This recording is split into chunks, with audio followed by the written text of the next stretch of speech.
I'm talking with Durward Broomfield here, and you say your family had some concessions, as they call them up there? No, well, we had them. My dad was left that property by a fellow by the name of Crowley. He owned it. CRO. He died. He died in the hospital here, and left the property to my father. Oh yeah.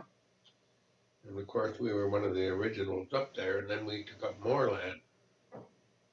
So, and you had a mineral claim. There's a mineral claim originally. Oh, but did you farm it or ranch it or? No, No.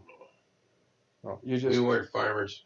Yeah, you were mechanics. Yeah, that's right. No, old Angus Nicholson. He was one of the builders of the Hope, not a Hope Road, but the Copper Mountain Railway and the Kettle Valley Railway. He was the timberman of the whole shooting match. Mm-hmm. He And was the a great bridges. friend of Andy McCullough, who was the engineer on the Kettle Valley. Oh yeah. Huh. So, however, Angus lived on that property at Roach River for quite a few years. After he retired? Oh yeah. Yeah. He retired all right. Yeah. And, You know what? I've never heard of the Roach River. well, the Roach River really is the upper Smelcomine. Oh, okay. It's the Smelcomine River originally. Up above, like the falls. Yeah, yeah. You know where the falls are? Cafe there, the Falls Cafe. Yeah, well. Well, it goes into the Sunshine Valley. Well, I don't know where the hell that is. But. Oh, you know where that sort of a recreation area is on the whole Princeton there? No. It flattens out. There's a big. They dammed it. There's a couple of lakes in there. Well, anyways, So that's the Roach River. The Roach River. Yeah. When the Satan joined the Roach, they called it the Smelcomine. Okay. Above that was known as the Roach River. Mm-hmm. Yeah, they were fishing it then too. You're damn right, it was good fishing then. I always kind of, when we mention rivers or lakes, Durwood, I kind of get back to fish all the time. Well, there weren't big fish, but Yeah. they were. You could go out and catch your limit anytime. Yeah, like Roy said, they got 60 in a minute. 60 in an hour, one a minute. Yeah, well, Roy may be exaggerating a little bit. Oh, I suppose on a good day, you might get 20 or 30, huh? Yeah. Well, I never seen when you couldn't catch your supper. Yeah, yeah. I'll bet right, they were right off of, right at our cabin there at Roach River. Yeah. And they would be out of that icy cold water, really fresh, huh? Yeah. Good eating fish. They'd even curl. They were so Yeah, fresh. I've caught them like that. When one guy was catching them, we had one of those little one-burner Coleman stoves, and the big cast iron frying pan. He was catching them. I was cleaning them and frying them. He'd come out, nip over, and take a few out of the frying pan and eat. And then we'd trade off. Bones and all. Oh, gee, they were good. They were good. Yeah. Let's see what that sounds like. Okay, it's December 5th? I don't know what it is. Well, close enough. No, you know what date it is today? Yeah, it's December 5th. Pretty close to my birthday. Mine too. Mine's on the 19th. Mine's 11th. Really? We should have why don't we have something over at the seniors someday? We'll buy each other pie and ice cream or something and have a party. Anyway, Durwood and I have been sitting here and we've been talking about planes, and I thought I'd better get the tape recorder out because we've been wasting some valuable stories here. Well, I don't know if they're very valuable. Yeah. Well, Durwood, where were you born? Right here. In Princeton? Yeah. Okay. Out at the lake? No, right here in the hospital. Oh, the old hospital on the hill there. On the hill there. Dr. Hicks? Oh, no, long before McCaffrey? him. No, before him. Dr. Campbell. Campbell.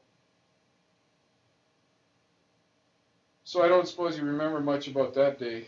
No, I don't remember any of it. When was it? What day? What? 1915. December 12th? 11th. 11th. 1915, yeah. And your mom and dad were, your dad was named Broomfield? Well, naturally. And your mom and dad came from this area, or did they move here?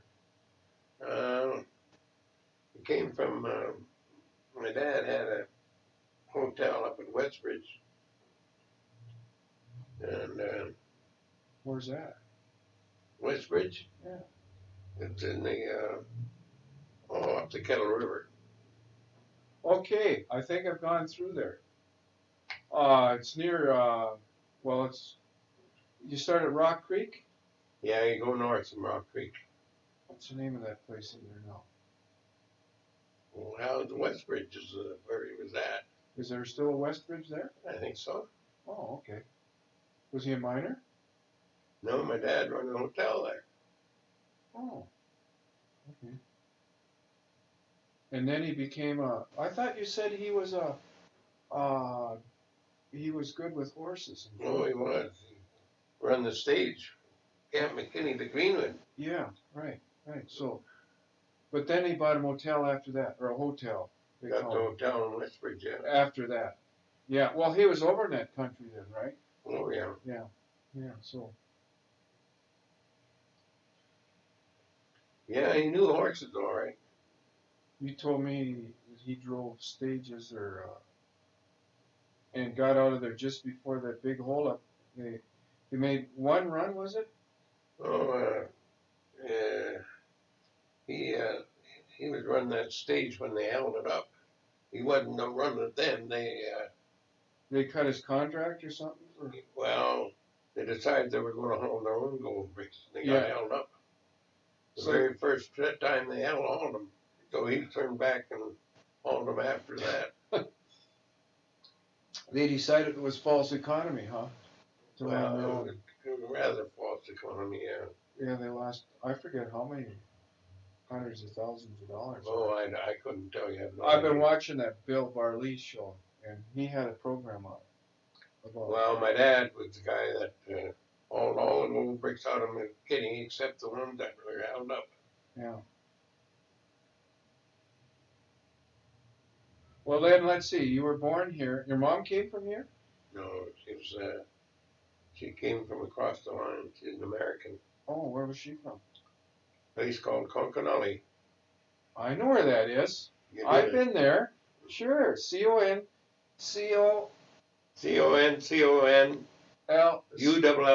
Yeah, I've been there. Yeah, little place. It's still little. Oh yeah, a little place. Yeah. So, well, now let's see. Did you have any brothers or sisters? I have one sister. One sister. Yeah. Okay. We got all the vital statistics that I can think of here. So when did you get interested in machinery? Well, I've always been interested in machinery since I was just a little guy. Did you take clocks apart? Pardon? Did you take wind-up clocks apart? Wind-up class? Alarm clocks? Oh, no. You never took those apart? No. You took your dad's rifle apart? No, I don't think so. Janelle has my dad's rifle. Yeah. Well, what I find is my folks used to say to me that I was interested in taking things apart. And most of them I didn't get back together again. That's understandable. I fixed my dad's alarm clock. That's why I asked you if you took clocks apart. He had to get up every morning, and I fixed the clock. So, very early on, you were interested in machinery and motors. And oh, yeah. Always interested in that. Did you get a car when you were fairly young? I had a car when I was 15, I guess. Yeah. What was that like? Model A Ford. Oh, yeah. One of the first ones with a rumble seat. It had a rumble seat, yeah. So you had a few adventures. Oh, yeah. I think it was Charlie McLeod told me he bought one. He bought a car for $15, a running car, a used one. Yeah. I forget what this one was. It was, I think I sold it anyways for $100. Yeah. But I forget how we come by that now. Anyways, it was a Model A Ford Roadster. And you liked it. If I, You liked it very much. oh yeah, that was the only trouble I had with it. My sisters would borrow it, and they'd come home with all flat tires and all the rest of Did you have a couple of spares in the rumble seat? it. No. Yeah. Well, I fixed my sister. She wanted to always borrow. My first car was a 48 Dodge. Chrysler product, you know? Which Great big 48 Dodge. 48 Dodge, that's a late model. Well, that was my first car. I was born in 37, see? Oh, I see. So that was my first car. And I had a heck of a time with that thing. Because my sister wanted to drive it all the time. She didn't have a license. So I got a block of wood, and I got 2 blocks of wood and a hinge and a hasp. And I hinged the 2 blocks of wood, and I stuck it under the clutch. So I could stick it under there, and I locked it in place. Made her furious. She couldn't depress the clutch, you know, to change it. So what did you do with your sisters? You let them run your car, huh? Oh, well, my aunt, she was brought up by my mother and dad. But she used it, and every time she used it, I'd have a flat tire to fix or some other goddamn thing. Well, my dad used to discard tires off of his Chevys, and I'd pick them up and put boots in them.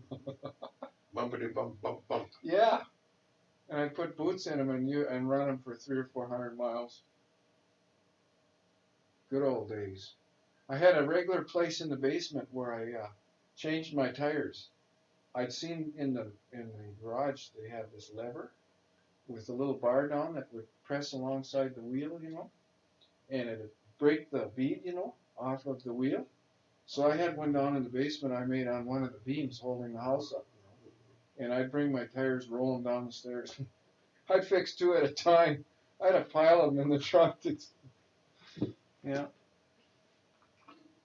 So, as far as that car goes, how long did you have that? Oh, I don't know. I have it. My dad took it while among the ski jumpers went in that. We used to take that to haul the skis. Oh yeah, in the rumble seat. Yeah. They'd be up in the air like tulips in a vase, huh? And then you go out to Amber. No, never. There was no Amber ski club in those days. Well, where did you jump? Well, all over North America, for that matter. You were a jumper? Oh yeah. Well, tell me about that. Yeah. Oh well, that's a long time ago. So you like to jump? Oh yeah. Yes, I knew all the old jumpers. They were all old friends of mine. I never knew that. I never knew that you were a jumper. I could even speak Norwegian after a while. You could? Yeah, because, well, I grew up in an area where there were a lot of jumpers, too. You know, in northern Minnesota there. All the Minnesota jumpers were on the U.S. Olympic team because they had snow for 6 months of the year. Well, I did most of my jumping right here. All my training was done at Copper Mountain. Yeah, they had a jump there. Oh yeah, it was a damn good jump.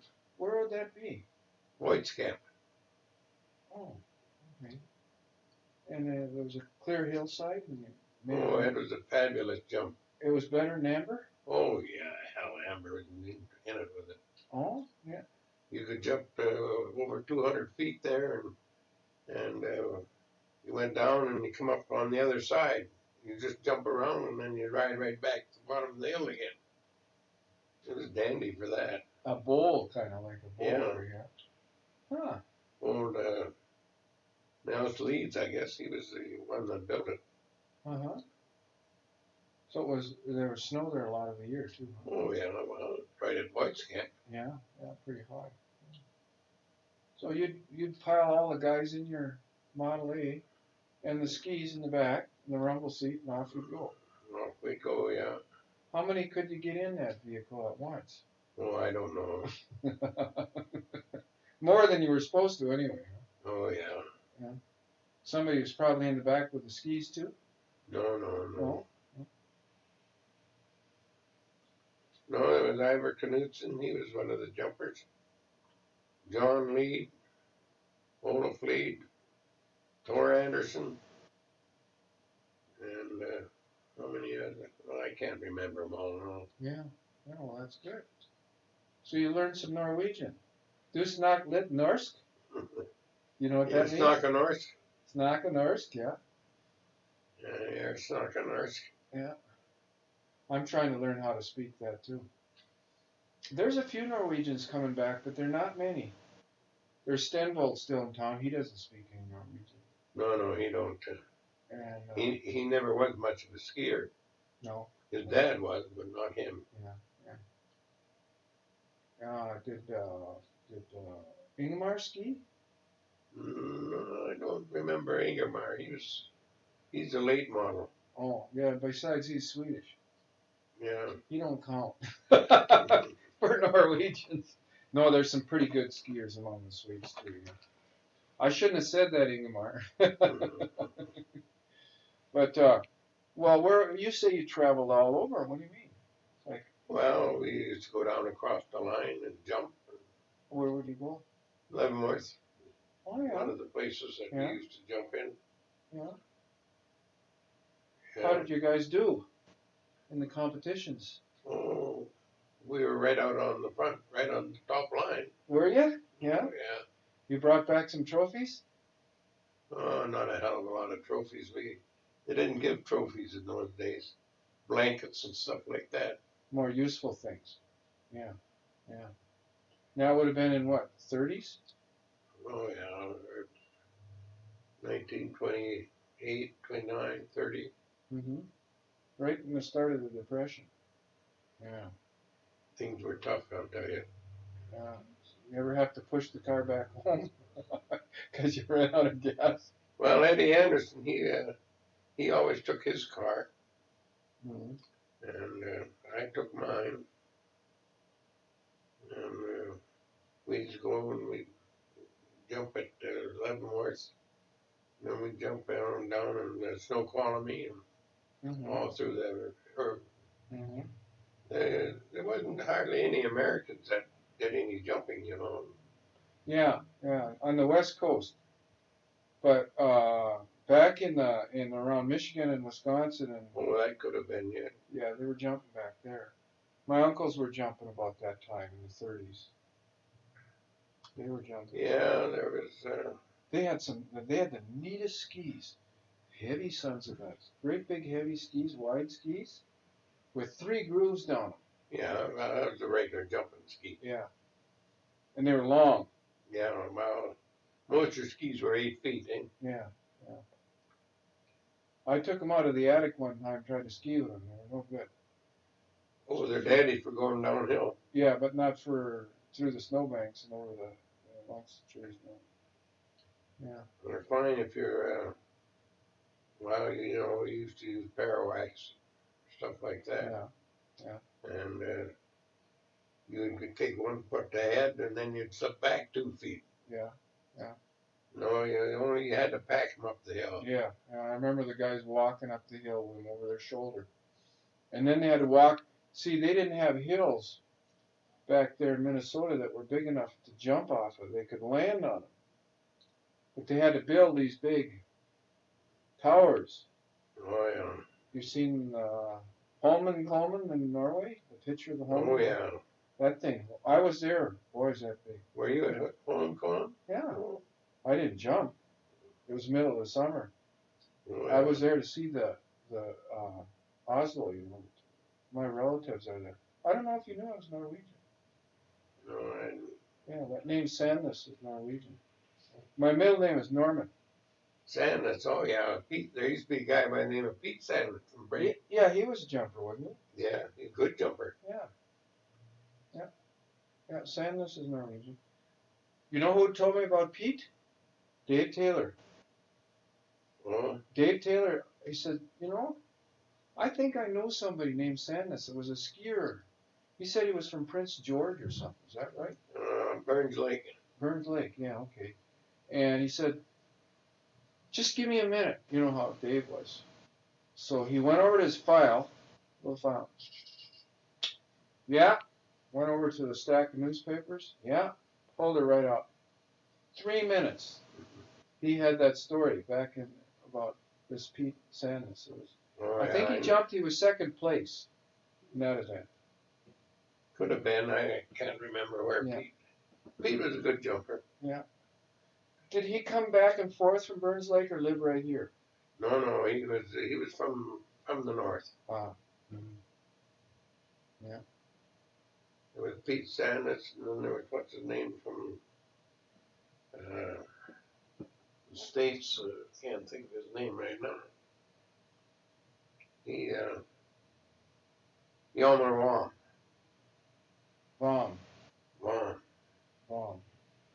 Yelmer Wong. V. Yeah. They say W. The Norwegians pronounce V's as W. Yeah, that's right. Yeah. So those were good days, huh? Oh well. Lots of fun. Nobody broke their legs? Oh yeah, that happened. Did you? Me, I broke my kneecap. You did? That could have been painful. It was. No argument about that. What'd you do? Ran wrong? Oh, I come down. I guess I hit a rock, and that made me tumble. And then when I fell, I hit another rock. Knee. Oh, boy. You felt it crack, huh? Oh wow, I felt it. No question marks, huh? No question at all. Ended up in the hospital. Oh, gee. So Campbell had to treat you, huh? Pardon? Dr. Campbell had to treat you? Or? I don't think it was Campbell then. It was Dr. Lee Smith. Oh. No, Dr. Manson.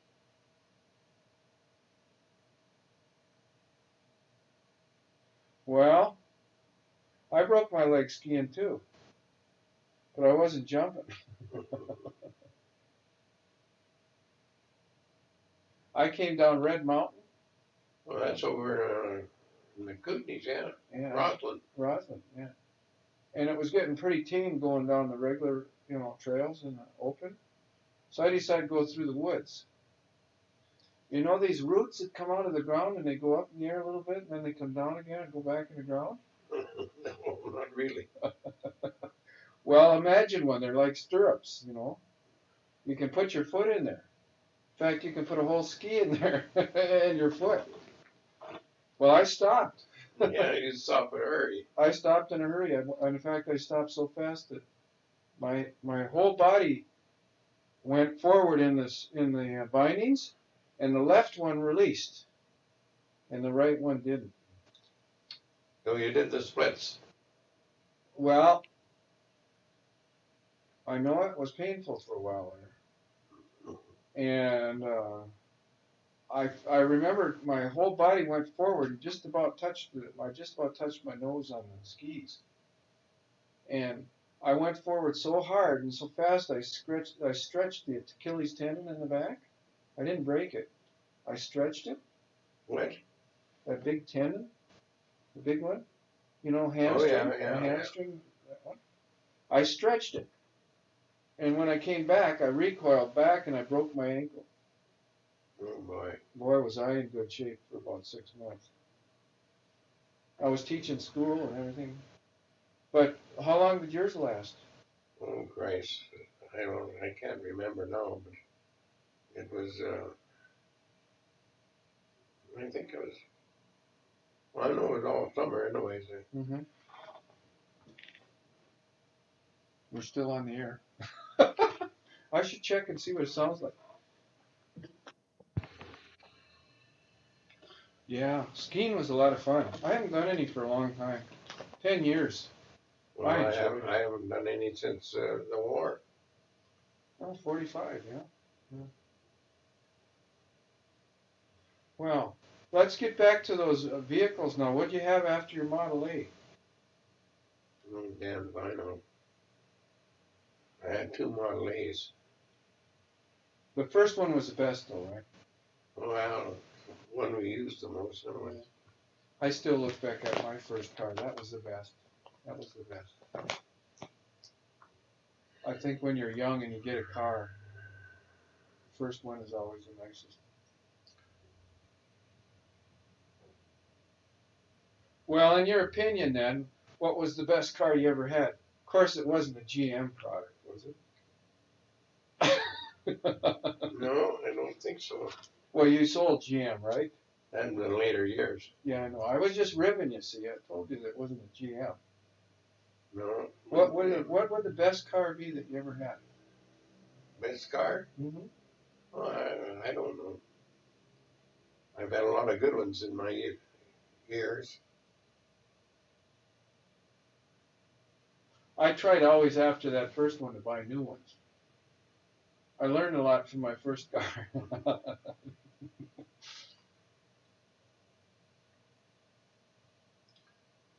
Well, there's a lot of good cars in those days. The old Chev. You ever have a Whippet? I know what a Whippet was. They were an overland. They were a good car. They were all right. Yeah. My uncle had one of those. Gee, that was beauty. Great big brass thermometer on the, and there was pink stuff in a tube. Oh, If your radiator was low or something, the pink disappeared out of there. If it got too high, it was boiling over, so you could get out there before it spewed all over the place. Yeah. Well, they used to have the thermometer right out in the front so you could see it. Yeah, it was right where the ornament would be on like a Mercedes or any of those. What was that? What's the big one? Well, I can't. What's the best car? The Rolls Royce. They have that flying Mars or something. Yeah. And my uncle's Whippet had wooden spokes, and I think those tires must have been about 30. Oh, probably 33 inch. Yeah, they were huge wooden tires. They'd go anywhere. It would go anywhere. And it was black. They all were black in the early days. Yeah. Yeah. Well, my dad always had a Dodge. Oh, yeah. So, years ago. That's what I learned to drive on was a Dodge. Uh-huh. Sitting on his knee. Yeah.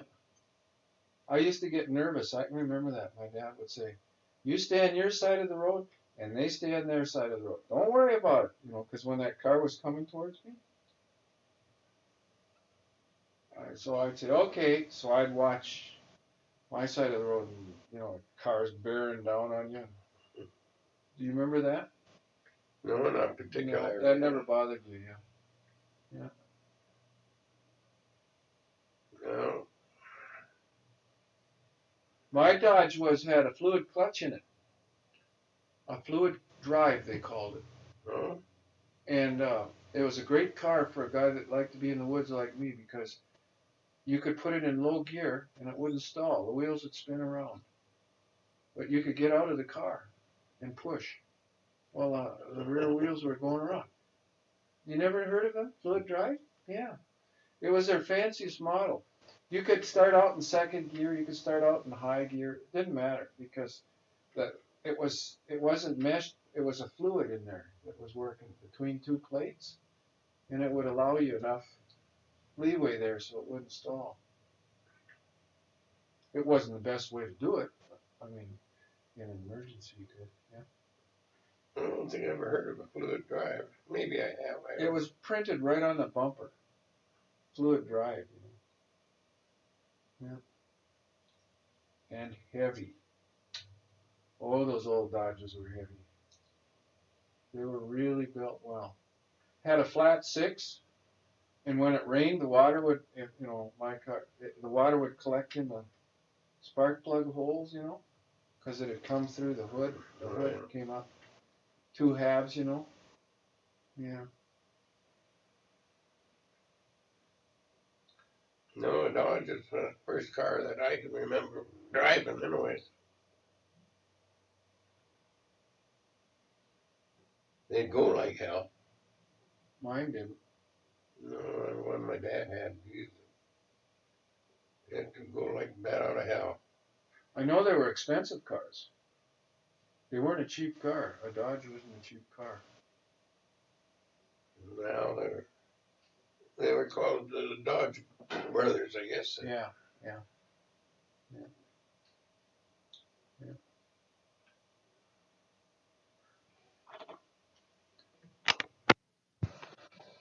So you said the Royal Coachman is the best. Well, that's what we used to use. Yeah. In the rivers too? Oh, everything. Mm-hmm. Doesn't matter damn what you're at. The Royal Coachman's what you used. The only fly I knew. Mm-hmm. No Doc Spratley's then. No. Yeah. Well, what was the limit then? Oh, I can't recall that. You might not have even had one then, huh? Oh, I think so. You think so? Yeah. It's hard for me to remember. Well, when I first came here, Durward, it was 15. 15 fish per day. That was in 68. Or 69, rather. You know that Royal Coachman is still a good fly? Oh, I guess it's one of the best for the river. Oh, yeah, they were a good river fly. Yeah, it's one of the best for the river. I think the Black Dr. Spratley is a notch above it for the lakes. But in the river, it's a good fly. Well, Spratley was, I guess, is the best one in for the lakes as far as I can remember. Well, if sales or anything to do with it, that's what they buy most of it from me. The Doc Spratley is the one they buy most from me. Yeah, well, then there was a halfback. Halfback was good, yeah. Also, what was the one we used to use? Remember the name Green Sedge? Yeah, that was a good. Yeah. I got a hold of Laurie Curry's books, Fishing the Lakes.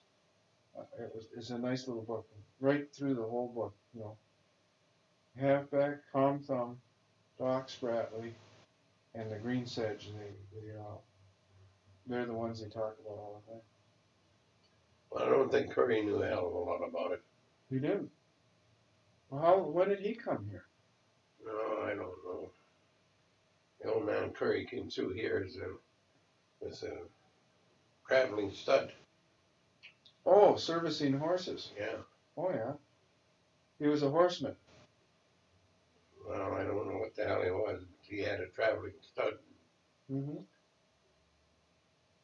That was the old man Curry. There's a bunch of brothers, of course, now. Well, Laurie, of course, is one of the youngest ones. Yeah. Don was quite a ball player. Yeah, I guess you had some good ball teams here. Oh Christ, we had the best ball teams in the interior. Yeah. Dave Taylor's got some pitchers, or had some pitchers over there. Some of those teams. Yeah. My dad was manager of the ball team for years. He had, I guess there were several of them. There was, what the hell was the name of this guy that,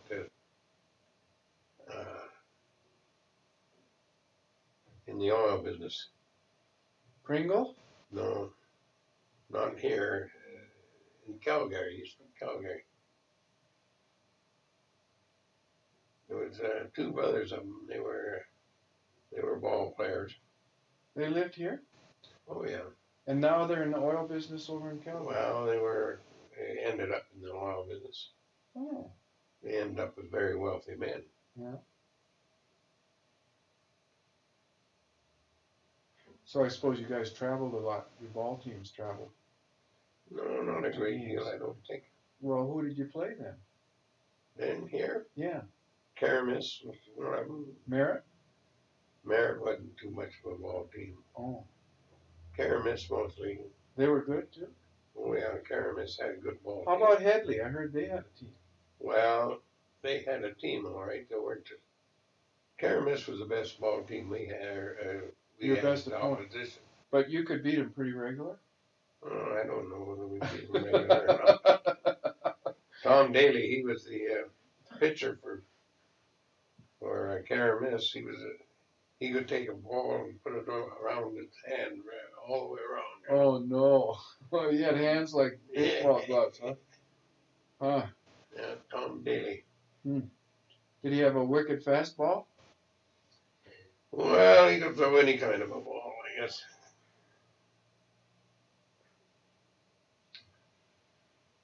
I know that he was the pitcher that we used to have to contend Mm-hmm. with Tom Daly. What position did you play?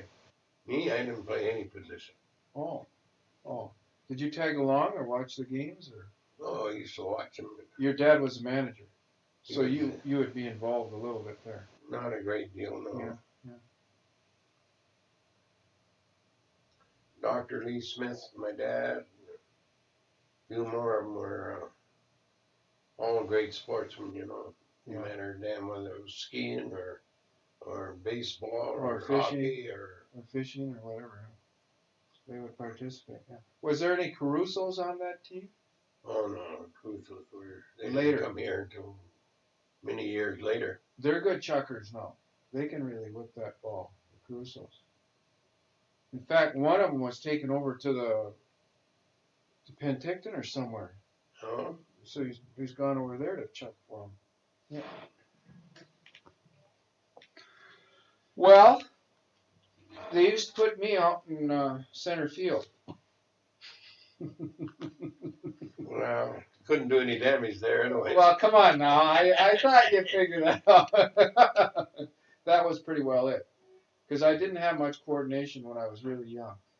But then when I got to about the 10th or 11th grade, I started to catch my coordination.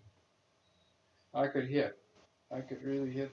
That was what I loved. I loved to get up and bat. And then I had an arm too, so I could get her in from center field pretty good. So, but I liked baseball. We played mostly softball though. Oh yeah, well, of course that came after. Yeah. But, there wasn't much hardball played for many years. That's right. Yeah. But what a revelation. After hitting that old softball, you know, big as a pumpkin, to hit a hard ball. Oh, they soared. They went. They just kept going. There wasn't so much friction, you know, in the air. Yeah. So what other, let's see now. Did you play hockey? Oh yeah, I played hockey. Outdoor rink? Oh no, all outdoor rink. We had no indoor rinks. Yeah, yeah. Where was the rink? Well, there were different locations. Oh. The last one was across the river. Where the field is over there? Yeah. The playing field there, yeah. For that school, the Riverside, yeah. Yeah. Oh yeah. Yeah.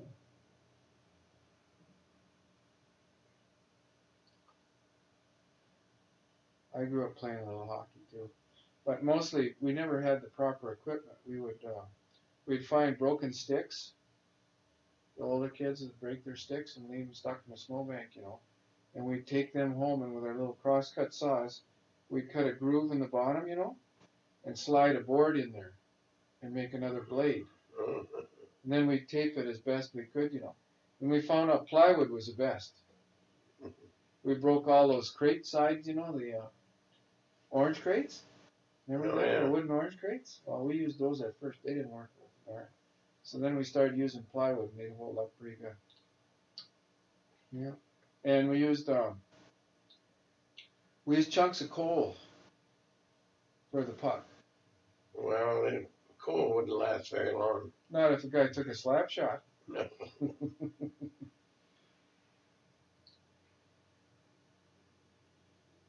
Yeah, that brings back, well, my feet would get cold. Oh. No, I played defense mostly. Oh, yeah. Yeah. There was Maury Garrison, Joey Caruso,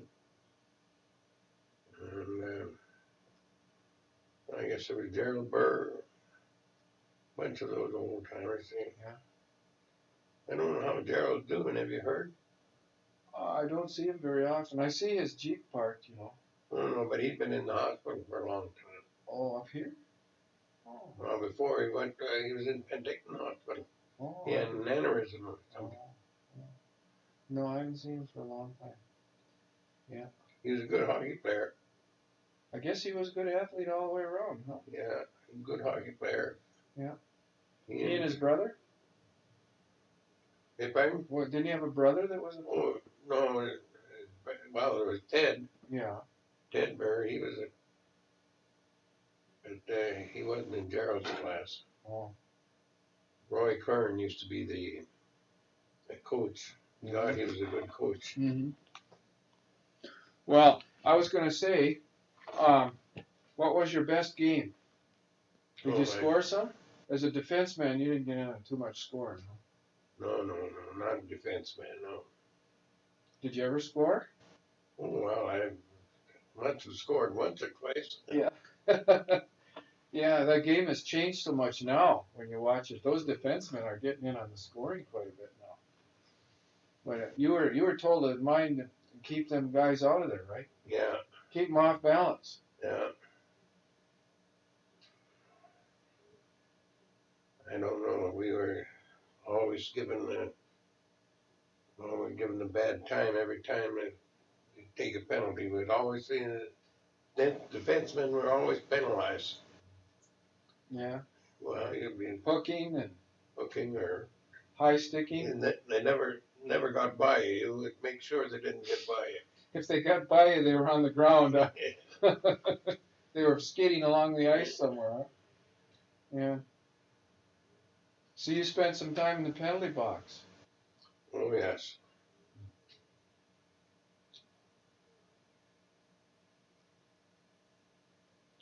Yeah. Not if I could help it, though. Yeah? Did you complain? Well, you'd trip them up, but you wouldn't want them to see that the referee catch it. Yeah. Some of those guys got pretty good at faking, didn't they? Oh, yeah. They'd fake like you got them, and you really hadn't. Yeah, there used to be a fellow by the name of Herb Neal. He was, he played, well, his father played for over in the Greenwood country, and then he played at Headley all the time. He was damn good. I heard some of the mining companies had teams, and they would bring guys in. Well, whether they had teams there was always, like the Granby, Jack McLaughlin, he was interested in it. He would hire hockey players, all over. And finally, Doc Smith came in, and Doc, he got hired a bunch of them too. So you call it stacking the team, right? Oh, yeah. Yeah. Yeah, ball teams the same way. Yeah. That's what I heard. They would hire, the guys would work in the mine. They would be hired on technically as miners. But then their real forte was they were good ball players, and so they would have a good team, a winning team, or they tried to win. Well, that's the way it always was. Yeah, it still is. It still is. We used to have what we call old-timers basketball here, Then they started bringing some of the young kids in to play against the result. And these 18 and 20-year-olds. That's no fair. No. Yeah.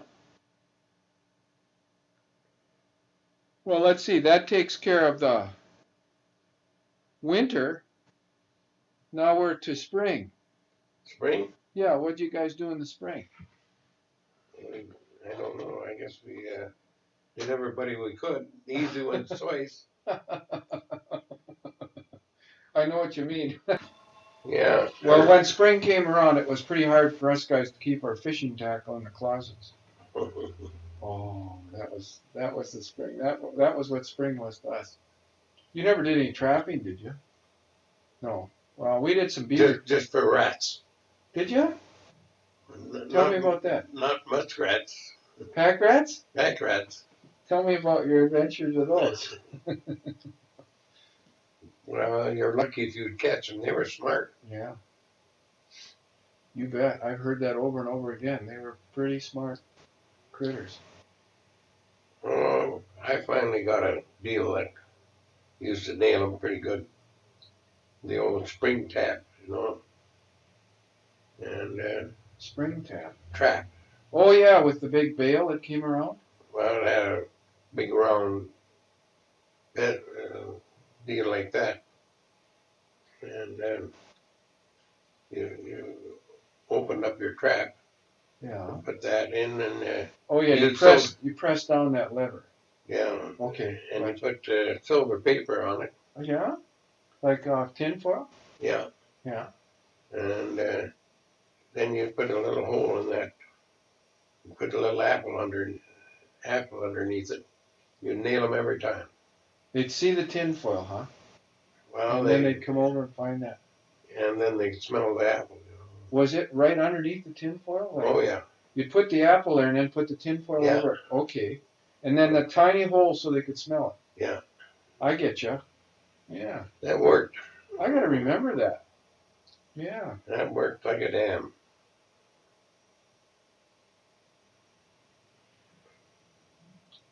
Yeah, you know Big Frank. And Nick. Yeah.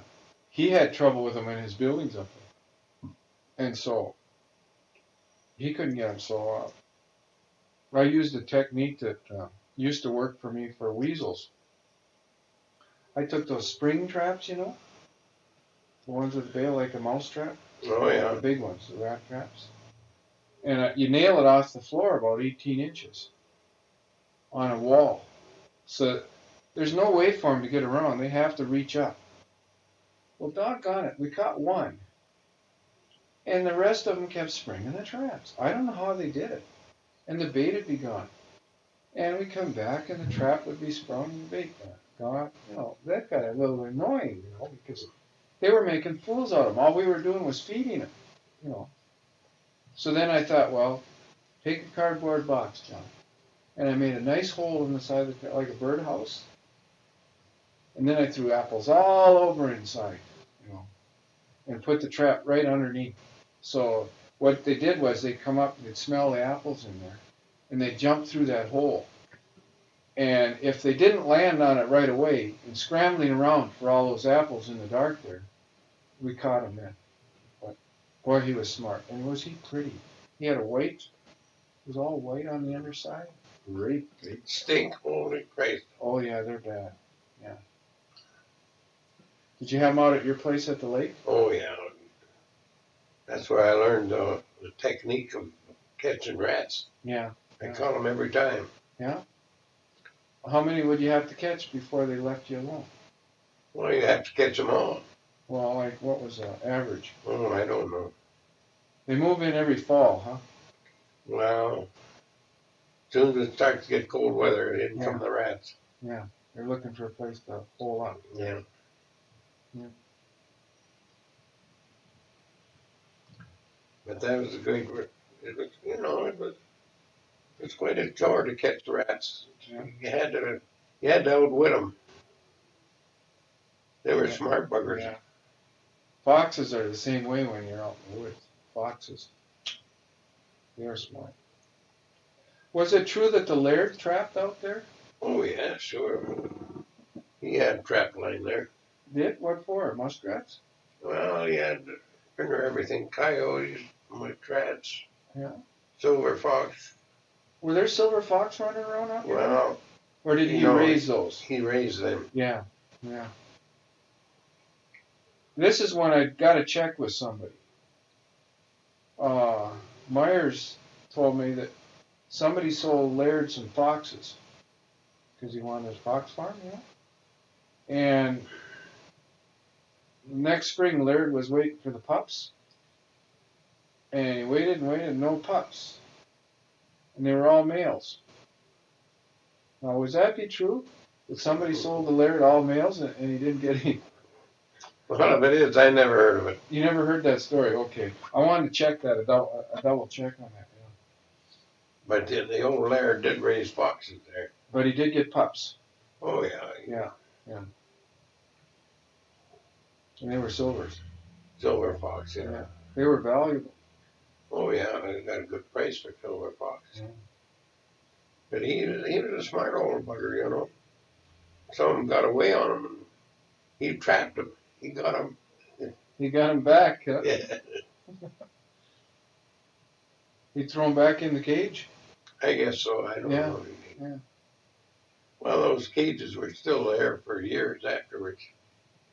Did he have a big setup? Oh, yeah. Where? Up against the hill there? Well, they're back of his place there on the creek. Oh, yeah. Would they have been there in the 60s? Yeah, I imagine it would be. The reason I asked that is because I seem to remember seeing something up on that hillside, up back in there. No, this is another story. Maybe you can tell me. He was supposed to have caught a cougar, and he was bringing it home alive. Do you remember a story about that? Oh, okay. No, and the only thing I remember is the Laird, he caught these wildcats or whatever the hell they are. Yeah.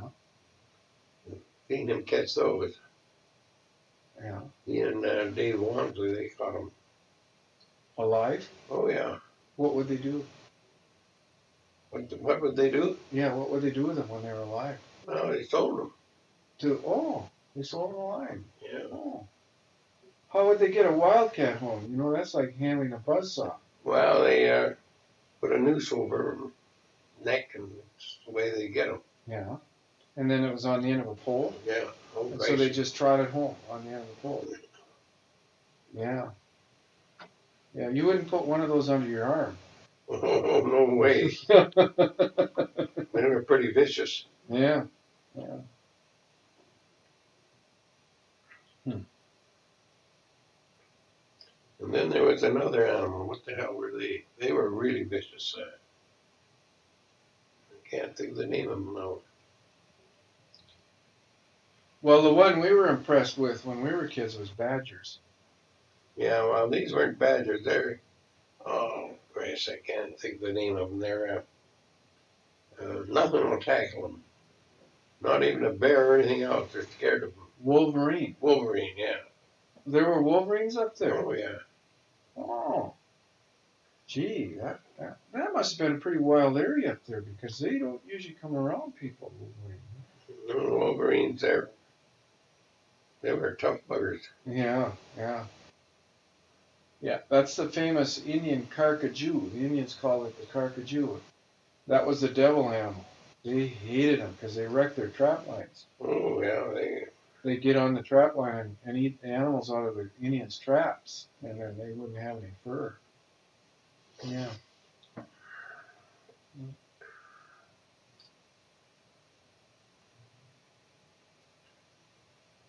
Yeah, that used to be interesting to me, trapping. But no, I can't hardly stomach it. I know too much about animals now. And, you know, they suffer. They suffer. They gotta live too, you know. Sure, yeah. So, I got a whole bunch of neat traps up at my house. Good traps. Never used them. I dragged them along with me when I moved here, but I haven't used them a bit. I thought maybe I'd trap.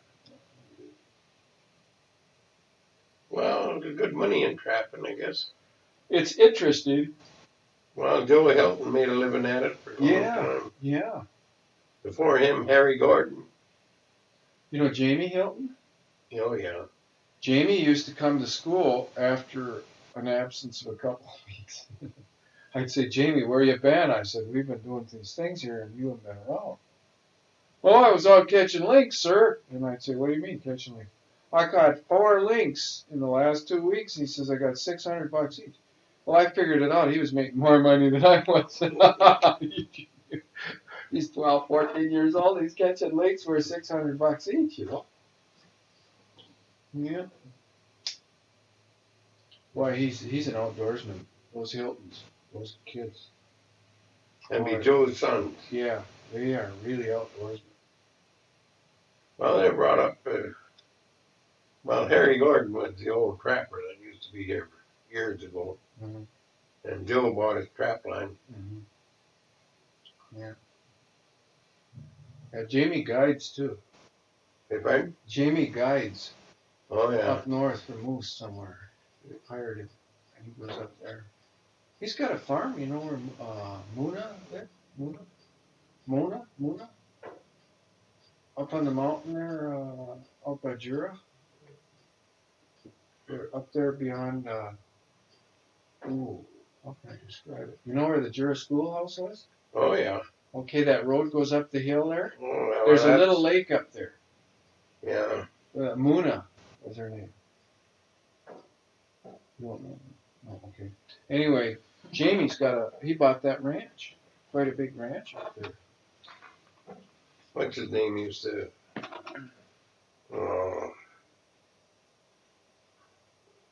His sons and stuff were around here. The old photographer. Parky? No, before him. Oh. No, I guess I don't. Parky was here when I came. Yeah. He was one of the first people I met in the business. What the hell's his name? Christ Almighty. He has kids all over the place. Yeah. I'll come to you. It'll come to you. I went over the whole trail with him. He took pictures of all that area. Oh yeah. Eldad and I made that trip over to Oak Mountain. Was Taylor with you? No. Dave wasn't. No. Christ, Dave never went out on those trips. Oh. Yeah. No, his sons had that place down on 5 Mile. And he had that ranch. 5 Mile where? On the way out to Osprey Lake? Well, no, the 5 Mile Creek where it crosses the Headley Road. Oh, Sellers? Huh? Sellers? Right. McEnroy? McEnroy, yeah.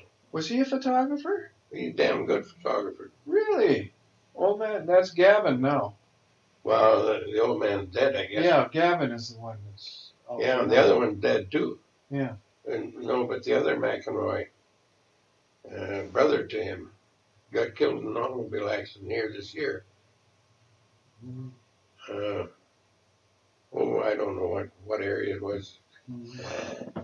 East of here, anyways. Mm. I think I remember that. Yeah, Durward, I remember hearing about that. Yeah. He had a lady friend with him, and she was killed instantly. Mm-hmm. And he died 3 or 4, I don't know, 3 or 4 hours afterwards. Mm. I'll bet Gavin's some upset. They used to work together logging. Yeah. So McEnroy, what other kids are there? I don't remember anymore. Oh, there's a girl. God almighty. A lot of girls. Oh, huh. Yeah.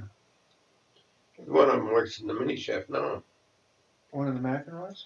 Well, she was a McEnroy, but she was... She's a cook? No. She's a waitress. Very thin. Real dark? Yeah. Small. Okay, I know who you mean. Yeah, that's a McEnroy. Yeah, her mother was a McEnroy. Yeah, okay. Yeah. She's real quiet. Yeah, nice girl. Very quiet, yeah. Mm-hmm. She's very slender. Yeah, I trim. know, yeah. Trim is the word. I'm looking at you and I'm looking at me. Trim. Yeah. Yeah, so. Well, her mother was a McEnroy. Yeah. I enjoy visiting with Gavin. He'll talk to you all day long. Boy, he likes to talk. And he has an interesting way of putting things. Have you talked with Gavin? Oh, I knew the whole family. Yeah. The old man was quite a bullshitter too. We'll edit that.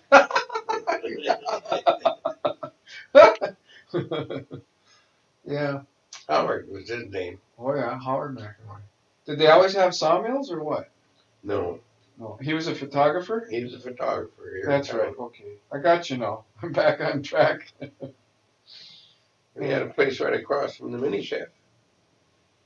It was You mean where Goodfellow is in that area? no, there's an old rock there.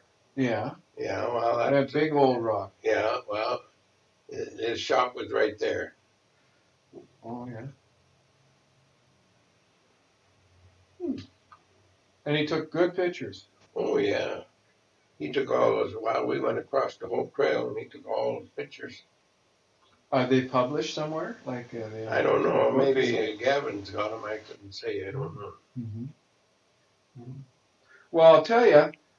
Maybe Dave had some too. Taylor. Maybe Because he had some beautiful pictures of some of those old bridges, and I mean that road was something else. Yeah, well, it was up on stilts half the way across there. Yeah, along the river. Yeah. Yeah. You would have liked to seen those, I'm sure, Durward. Dave had quite an album full of pictures of the trip that they'd made over there, and they were excellent pictures, really good pictures, clear. Probably McElroy took them. I don't know. Could be. Dave collected a lot of things, you know. I know he did. And a lot of it was good stuff. Because he was smart. He was a smart man. Yeah. I guess he. He had a good head. Well, he must a little have eccentric. He must have had something on the ball because what was he? He was one of the smartest men in UBC at the time, I believe. Yeah, he was. What I have heard. Yeah, he didn't have any trouble getting through school. Yeah, and interesting, sad. It's sad the way things work with him. Well, Dave, I don't know. I knew him from the time he got here, when he took over from Joe Brown. At the print shop? Yeah. Yeah. Joe Brown had the paper before him. Mm-hmm. And Dave would have done all right too, but he get off on a tangent, and then his bloody paper would come out a week late, and everybody knew what the news was before he got it. And he'd print his ads upside down if people didn't pay. Did you hear about that? No, I haven't heard that. But yeah, he put them upside down, and everybody knew what it meant. Never heard that, no. Yeah. And he had one called the Colmont Tatler or something. Colmont Magpie. Remember that? No. Yeah, he had a paper for about 2 months or something out there, 6 months, that he was about the news in Colmont. No, I never knew about that. Colmont Magpie or Colmont Tatler or something like that. That was kind of neat. He showed me some of those old papers. I got to know him pretty well. Yeah. Well, he was a smart man, boy. Yeah. Try to keep him on track though. He was terrible. He would stray from the topic. Awful. Taylor, he could have went places if he'd have wanted to. Yeah. Well, he did. He went to China. Yeah, through me. Huh? He went to China through me. Tell me about that. I've never heard that. You never heard that? No, he never told me about that. Well, I come back from China. You were in China? Oh, yeah. Oh, with the airline? No. Oh. I went over with Anglo-Canadian Shipping Company. Okay. And when I got back, Dave wanted to know how he could get over there. Oh. So I said, I went over with Anglo-Canadian Shipping Company. Yeah. And he applied to Dr. Lee Smith. Dr. Lee Smith's son, Gordon, he was with Anglo-Canadian Shipping Company. And anyways, Dave got a berth on one of the ships over there. And when he got to Dairen, he jumped the ship. instead of working. Yeah, well, then he stayed over there. No, I guess he stayed over there for quite a while. Yeah, he stayed through the war, as I understand. He came back after the war. Well, I don't know just when he came back. And Yeah, Goodfellow was running it. Goodfellow did a good job of it. He was running the Star. Yeah, he did a good job. Mm-hmm. A hell of a lot better than Taylor did. Mm-hmm. And then I guess there was a kerfuffle because Dave wanted it back. And everybody thought he was gone for good or something like that. That's what I heard. Anyway, so. Well, Taylor, everybody was mad at him anyways because he turned around and run Goodfellow down, and Goodfellow did a good job. But, yeah. And when Dave left here, he owed all kinds of bills. Goodfellow got them all paid off. Goodfellow paid them all off, had money in the bank, and newsprint ahead. Uh-huh. Yeah. And Taylor ran terrible stories about Goodfellow. Yeah. He could put the words to people, couldn't he? He had a sharp way of expressing it. Well, maybe it wasn't kind though, huh? It wasn't kind, huh? No, he was a bad influence, that guy. But it was through me that he got that trip. That's interesting, yeah. I never had heard that, yeah. Did you like China? No, I didn't care for it. Oh, were you there long? No, I was on board ship. You know. Oh, I see, okay. You were a mechanic, in other words. No, I wasn't. I was supercargo. What's that? Well, you're looking after the cargo. Oh, you're the superintendent. No, supercargo. What they call it on board ship, a supercargo. Looks after all the cargo for Anglo-Canadian Shipping Company. Yeah, you had to make sure it all got there and was. Well, yeah. You'd meet the people that you were doing business with and picking up cargo and so forth and so on. Yeah. Yeah. Did you learn any Chinese? You already told me you learned some Norwegian. No, I never learned any Chinese. Norwegian isn't bad to learn, is it? Well, it's not as bad as Chinese, yeah. Compared, yeah. Yeah. Yeah. So how old were you then? Where are we at now? In your age? How old are you? Well, I went to my dad, I guess. He was a great friend of Dr. Lee Smith's. Mm-hmm. So he got me that trip on that board ship. Uh-huh. Did you just make the one? Or did you just the one? Yeah, that was enough, huh? Yeah, I had enough of that. Do you get seasick? Eh? Did you get seasick? No? Never bothered me. Oh, yeah. Well, I never get headsick. So I should get seasick. Boy, I get both. You're lucky. You are lucky. You remember Bud DeWolf's plane? Yeah. Citroba? He took me up there. You got airsick, did you?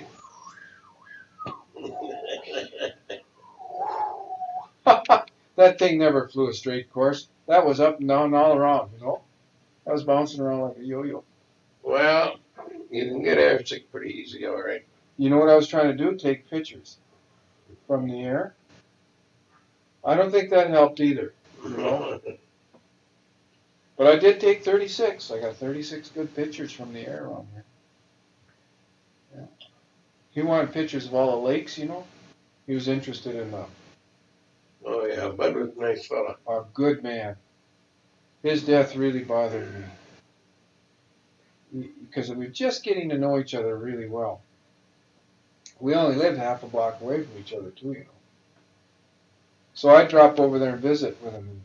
And then he just passed away like that. Boom. Yeah. But anyway, you never got He was a great friend of my wife's. Oh, yeah? Yeah? Yeah, they down at Cultus Lake. Well, they grew up in the same area? Yeah. Okay. Well, Jean didn't grow up in that area. She was nursing, and she had friends that lived at Cultus Lake. Oh. So your wife was a nurse? Oh, yeah. I didn't know that. Yeah. I halfway expected Janelle to be a nurse. You know what? I Because think she was good in science. Afterwards, I think she kind of wished she had been it. Yeah, she. Her sister's a good nurse. Oh yeah, yeah. You got another daughter that's a nurse. Yeah, oh yeah, she's in Kamloops. How old is she? More. Oh, she's way older, Yeah, because I never met her. I don't think. I never met her.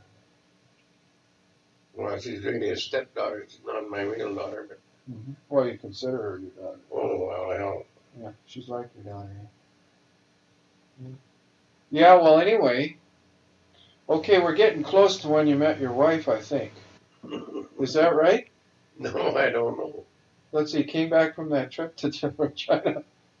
From China there. No, And you were probably, let's see, I'm going to guess you were about 20, 22 years old. 21. 21, okay. So, you saw the East and you came West again. You didn't want to go East. Yeah. No, Jean was married before, you see, and her husband died. Oh.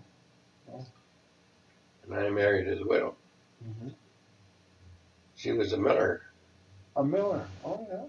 You know Bill Miller. You've heard of Bill Miller. Yeah, in town here. Yeah, well, his sister. Ah, yeah. Yeah, okay.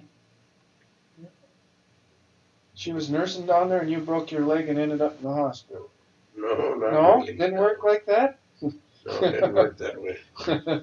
Oh, well, we won't pry into that if you don't want to, but I mean, yeah. That's how I met my wife. No. Yeah. Broke my leg. That's when I broke it over at Red Mountain there. Yeah. You should be more careful next time. She caught me when I was defenseless. So, yeah, let's see. Well, when did you start working as a mechanic? Seriously, I mean, you know, like for the airline after the war? No, during the war. Okay, so now can maybe. Well, I actually was mechanic before the war. Yeah, and then they conscripted you, or did you volunteer? No, you volunteered. Volunteer.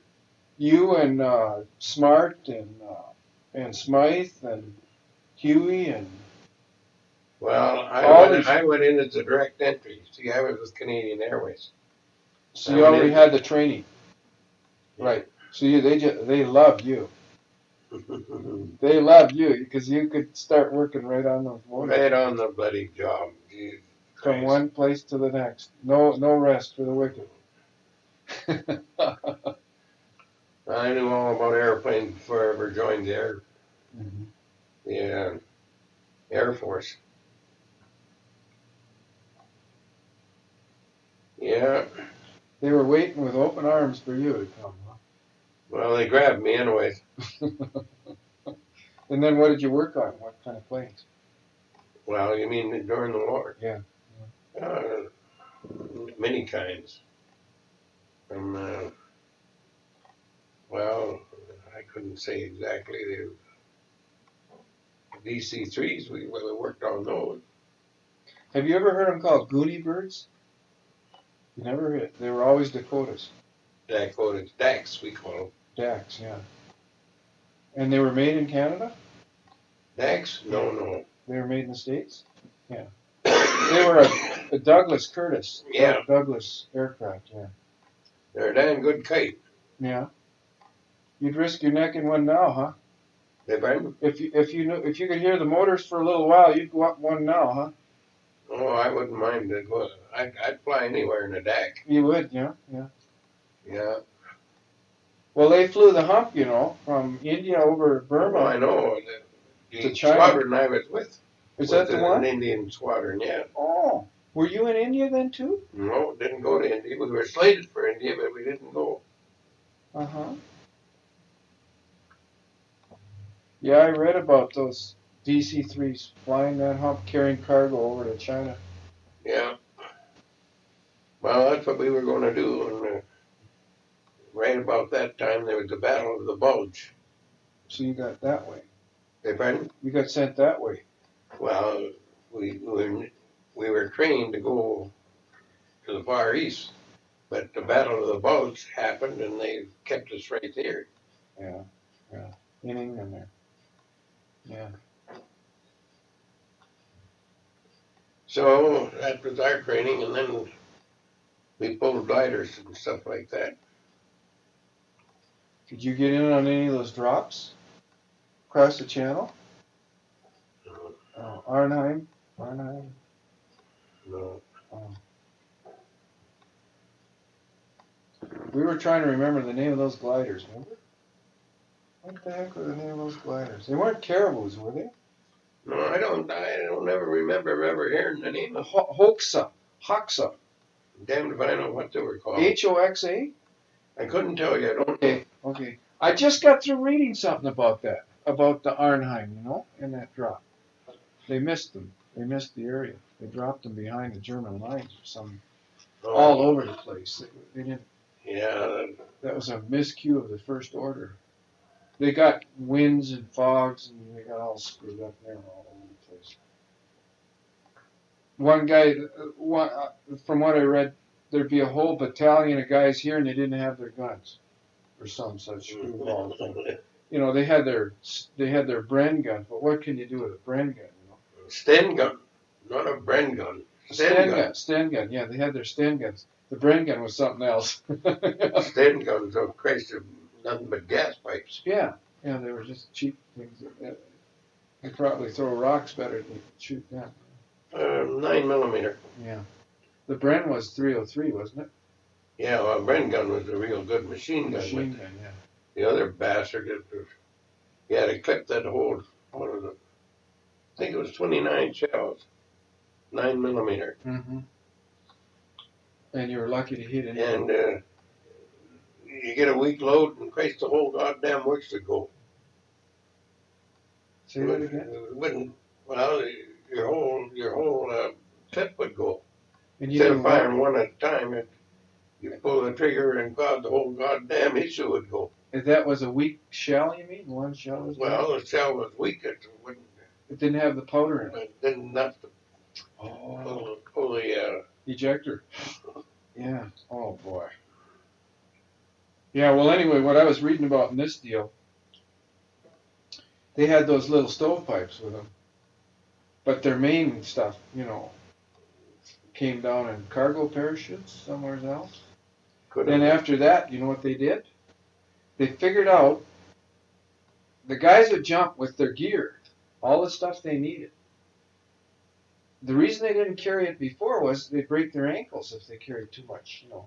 So they figured out if they jumped with their gear in their arms, and then as they floated down, they would have a rope, and they'd let this heavy gear down 15 or 20 feet below them. And so that would hit the ground first. Then they would come down after it a few feet further on. And that way they'd have their gear with them, but they wouldn't break their legs. Well, I never heard of how they did it, but I was there. Yeah. Well, that's what they said in this story. Probably true. So you worked on DC-3s, and then I suppose you got on Spitfires and Hurricanes and stuff. No, I was on Spitz. Yeah. And what was our bomber? Lancaster? Lank. Yeah. The old Lank. Yeah. Goddamn good aircraft. Yeah. They had one over in Penticton there last summer. Did they? Yeah, you would have loved to see it. I don't know as I would. I haven't seen lots of them. But those motors, did they sound good? Oh, those Rolls-Royce engines. They were beautiful motors. Yeah. Well, they weren't as good a motor as our American Pratt and Whitney. Oh. What made the Pratt and Whitneys better? Oh, Christ, they go out and do well, we used to figure $10,000 in. Mm-hmm. And Pratt and Whitney go out and do it. You just took a look at it and go and send them out again. They were still running, huh? Oh, yeah. Oh. Rolls-Royce Merlin, their tolerances were too close for that. Oh, yeah. But they were good engines. Yeah, yeah. They preferred them for, you know the Mustang? P-51. Oh, well, that's an American Mustang. Yeah, well, they had Pratt & Whitney's in it. And then they put Merlins in, Oh, well, no and they doubt. worked better. Well, the Merlin was a better engine, of Yeah, course. they were better for pursuit planes, for fighter planes, they said. Anyway, really up there. And then was there another plane, too? I forget what it was. There was another U.S. plane that they stuck those Merlins in, and they worked better. Can't remember. I know the Mustang did. Then they started putting those Merlins, 18 cylinders or something, in PT boats. Then they They got were Packard, 12-cylinder. and they put them in Packard. They put Packards in too. Yeah. Packard was American. Yeah, and the Merlins were the English. Yeah. Yeah, Packard was a copy of the Rolls-Royce Merlin. But they said they weren't as good as Well, whether they were or whether they weren't, it's a question. Yeah. Anyway, I was building those little model planes and those little model boats and putting my little engines in, those various kinds during the war there.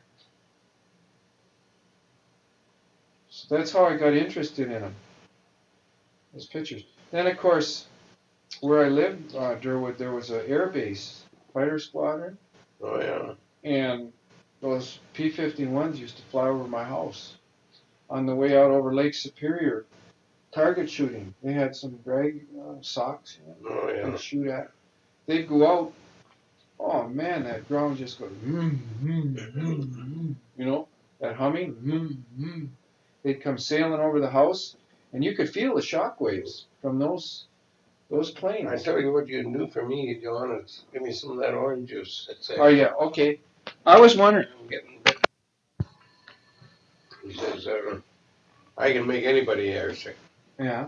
I said, you can't make me airsick. So we arranged, but he put one of the kites US. So I repaired it. Actually, there was nothing wrong with it, but I'm the one that had to sign it out. What did you say? He put one of the kites something S? US. What's that? Unserviceable. Oh, okay, gotcha. Yeah.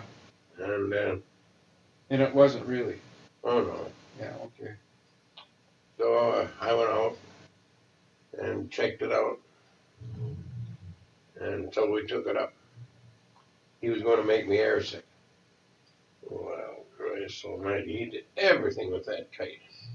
He flew it upside down, he flew it inside out, and everything. He turned the manuals? Eh? You know what the manual is, that maneuver? Where you go up and roll over on your back and fly for a while upside down, then you come back down behind. Well, I don't know. We did everything okay. possible to do with an aircraft. Yeah. And so anyhow,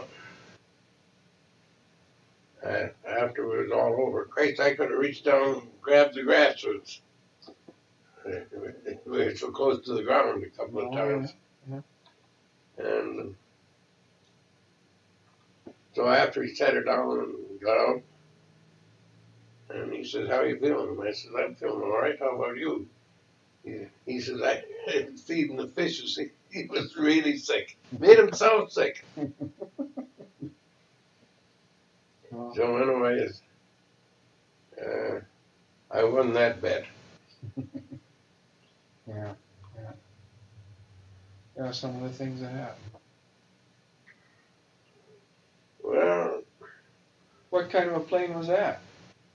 No, Fleet Fort. A what? Fleet Fort? Fleet Fort.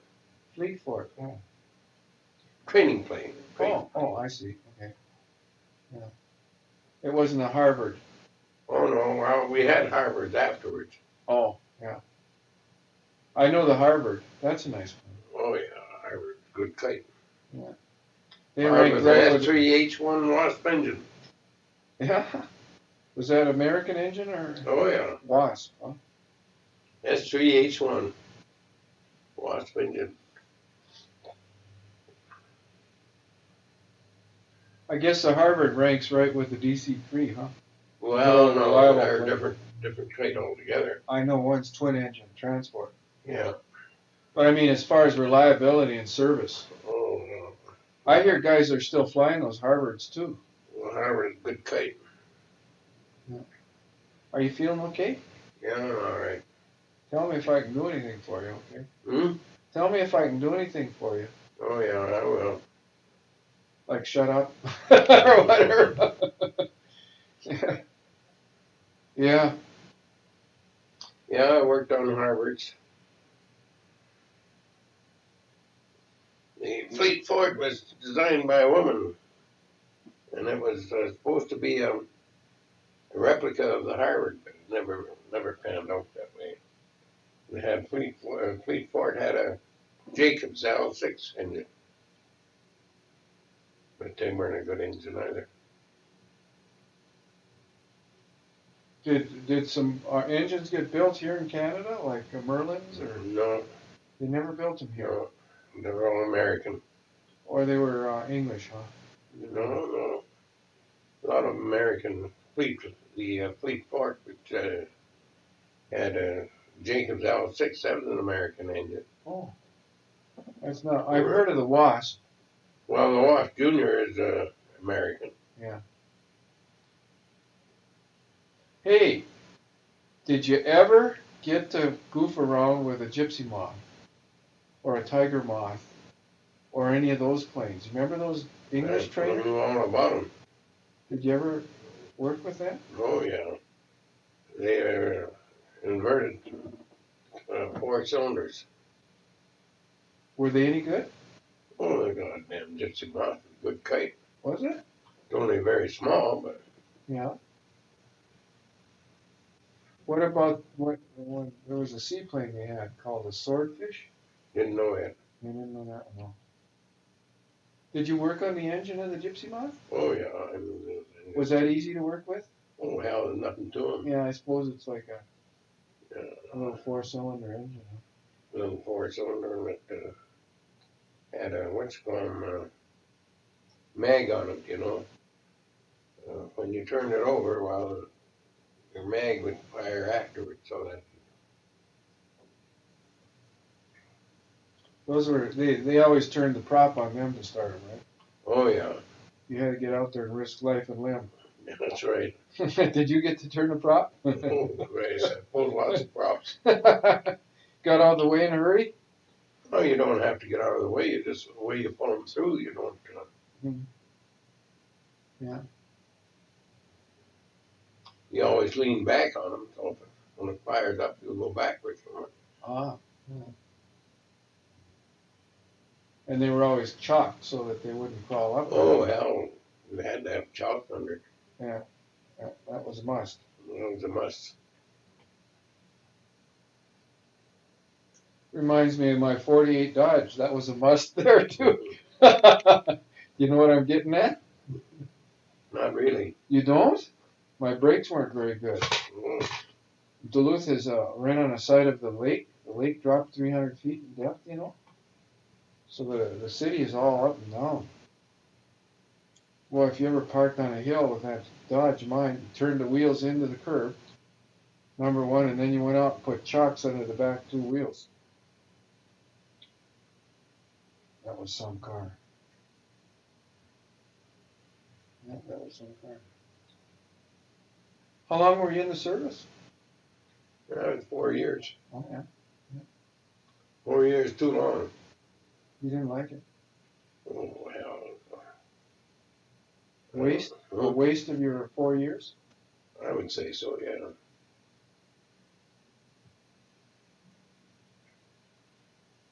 Mm.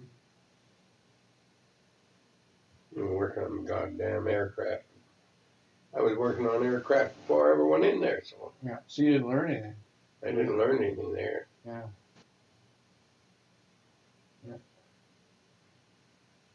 Well, let's see. You got back. You told me once before you were up north flying bush. That's right. We were flying food to the Eskimos.